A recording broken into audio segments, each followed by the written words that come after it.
timing push, but right now, because of these mutas, I think he's going to be on the back foot, and it looks like he is going to go for a second drop.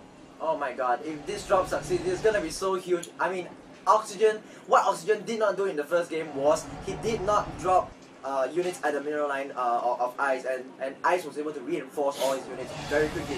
But the difference now is that it's just so crucial for him to get drops all over the place, force Ice to get back his units back into his base, and that is these units are totally out of position, and oh my god. Oh, these medvacs actually my fault. There's only 5 Marines there. I don't think Ice realizes that there's so little Marines, and okay, he forces all the medvacs down. All these units are gonna die. They have no way of getting out. These queens need to come back into the battle, and all the medvacs drop down. But the Spire, more importantly, is safe. And these queens should, the queens are such good defenders. Like, they're amazing defenders. Notice the positioning of the Iron Ball right here, below that mineral line. The Zerglings could not get a nice concave on that ball, and the Zerglings were just, there were like 20 over Zerglings, but the Zerglings just ran into the ball and they were just I think Ice is like using some kind of hacks, because I think his Zerglings have like 200 health. Because like, how the hell did he hold it off? It's 2 dropships full of units. He had less units. He had 5 mutas, but oh, and these mutas better not. And I don't know. This is relentless pressure by Oxygen though, and even though he is 1 base against 2, looking on the income tabs, he's not that far behind. You know, he's pretty much even on minerals. He's about 100 gas behind, but he's not that far behind. Ice basically hasn't been allowed to make full use of this base. What I think Oxygen should do now is actually just a macro, because he's way ahead in economy now. He just needs more units, because he is able to reinforce his units so much more than Ice. He just needs his expansion to be up, and once he gets us a bigger MM ball with more tank support, Ice is just going to be KO'd. Yeah, like, well, this mineral line is very saturated. And remember, because he is going MM, he does have a splash of Vikings, medvacs, and tanks. But basically, this is a mineral army. Looking on the armies tab, he is 2,000 minerals, 800 gas. Meanwhile, Ice is only at 1,200. And because of that, all he needs is minerals. And because of the mules, he can muster up such a huge MM ball. There are 3 medvacs now, so these infantry are going to stay alive. All Oxygen needs to worry about is basically don't get splashed by banelings. But if you're looking at the command center again, this one doesn't have any energy. These mutas are like, I don't know, doing... and actually look for Oxygen to save the energy for on this comsat, on this command center for a comsat. These forces are...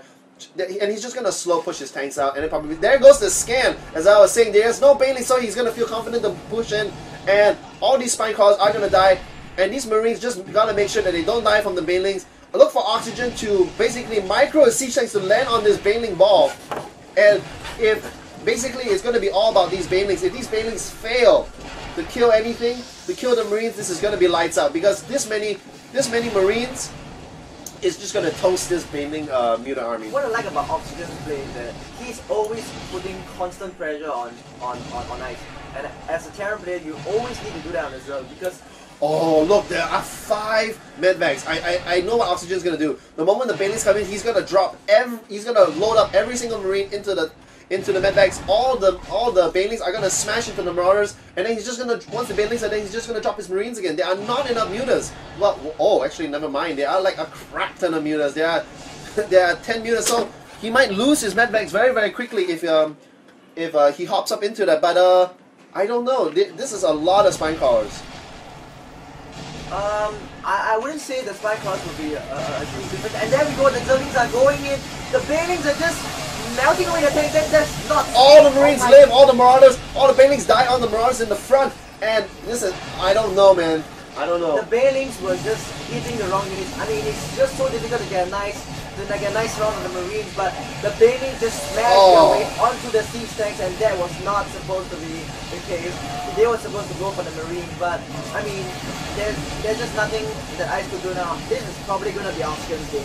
He lost his natural, he doesn't have a 3rd base. I mean, he does have a 3rd base, but it's just...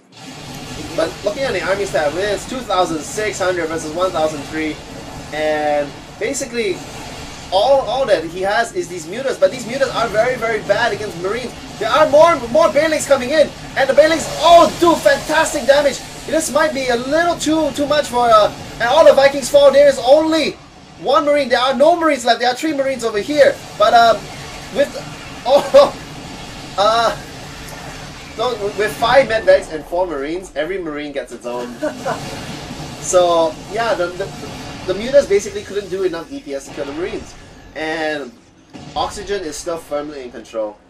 And the Spire is gonna go down. If the Spire goes down, Ice really needs the mutas to basically kill, because this is a very strong ground army. If he can kill all the Marines, he's gonna be able to take apart this army. But with 7 Marines and with like 6 medvacs to heal, I don't know. They have so much energy. Don't you wish you were like a High Templar and you could just feed back all these guys to death? I mean, I don't see how Oxygen is able to like just throw away this game. He's thinking, oh my god, we do see like 5 spine crawlers, 6 spine crawlers on the way. These spine crawlers, I mean, okay, this is I don't know what to say about this, but the siege tanks are just gonna melt away these spine crawlers. And this SCV is like, what's up, man? What's up? I see a hidden expansion. These drones should just like punch this guy in the face and just kill him. But look, Oxygen's very smart. He just sends a very small, basically small strike force. This is platoon level. This is platoon 1 from Alpha Company. He is going to march up here and take out this base, no problem. And basically, he's containing the Zerg. And remember, a 1-base Zerg is not effective against a 2-base Terran. No, you're wrong. A 1-base Zerg is totally crushed by a 2-base Terran. There's no way that the Zerg is gonna win on 1 base, unless you know the Terran goes AFK. But that's not the case. He's completely mined out in his main base though. He's like 14 SCVs just chilling out at that 1 mineral patch.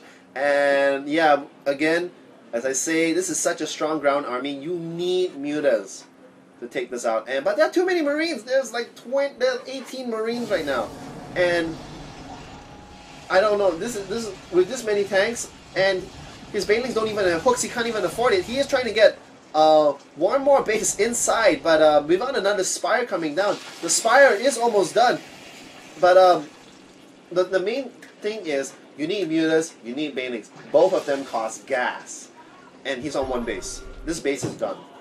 And look at this marauding force. These guys are on auto follow. They're just looking for more hidden expansions. Ice is being very smart about moving these 2 mutas around, but oh, look at them chase the Marines, and look again the mutas, but there are too many Marines, and Ice GG's. That was his last gasp, and man, shit, I missed the last battle.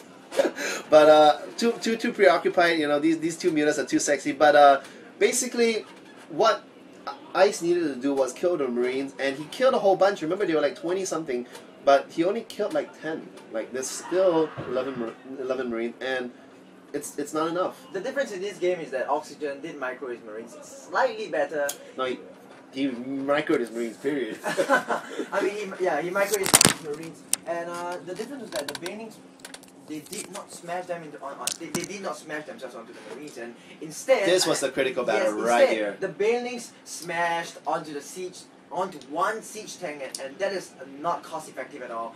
That is just going to bite Ice in the ass. And yes. I don't know if you saw, but actually Oxygen positioned his Marauders here. Then he had his Marines just behind.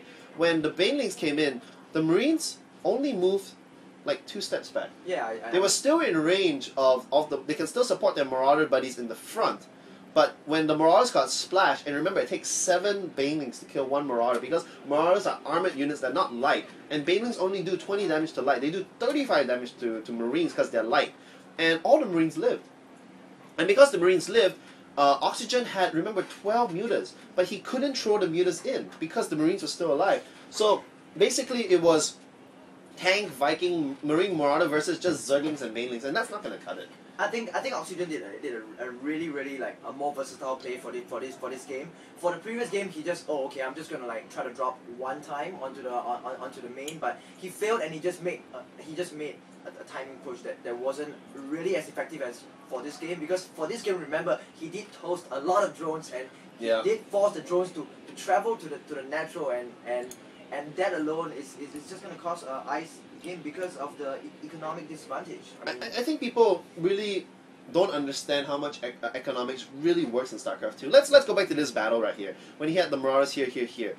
All the Marauders died because they got splashed by like 8 to 10 Banelings. Imagine if Ice had 4 more Banelings. That's only 100 more minerals, 100 more gas, 200 more minerals. And those 4 banelings walked into all the marines over here. All the marines would have died, all the mutants would have flooded in, and it would have looked just like the first game where Ice just trounced what seems to be a bigger army. But because these 12 marines lived, because they weren't 4 banelings, and then Oxygen just took the game. And the reason why he couldn't get more gas was because he's losing all these workers to, you know, Hellion drops, Hellion run-bys, and then that Marine Marauder drop. And little plays like this is what sets apart the high-level play. But wow, this is the upper bracket finals, Oxygen versus Ice, and we're gonna go to the ace match. So thank you guys for listening to us, and this is HD Phoenix and HGHX signing out.